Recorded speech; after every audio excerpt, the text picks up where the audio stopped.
السلام علیکم دوستو، پشاور میں ایک ماہ قبل دکاندار محمد کریم کے اندھے قتل کا ڈراپ سین ہو گیا۔ پولیس نے واردات میں ملوث 2 ملزمان کو گرفتار کر کے آلہ قتل بھی برآمد کر لیا ہے۔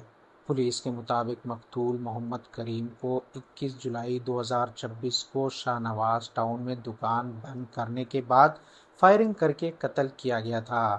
مقتول کے بھائی یار محمد کی مدعیت میں نامعلوم ملزمان کے خلاف مقدمہ درج کیا گیا تھا۔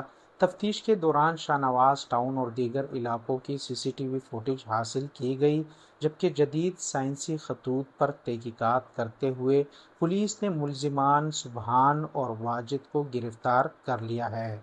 پولیس کے مطابق ابتدائی تفتیش میں ملزمان نے اعتراف کیا کہ مقتول کی دکان پر ایک نوجوان بھی بیٹھا تھا، جس سے ملزمان دوستانہ تعلقات قائم کرنا چاہتے تھے۔ تاہم مقتول کو اس حوالے سے شک تھا۔ اسی بنا پر ملزمان نے دکان بند کرنے کے بعد محمد کریم کو فائرنگ کر کے قتل کر دیا۔ پولیس نے ملزمان کے قبضے سے پستول بھی برآمد کر لیا ہے، جبکہ گرفتار ملزمان سے مزید تفتیش جاری ہے۔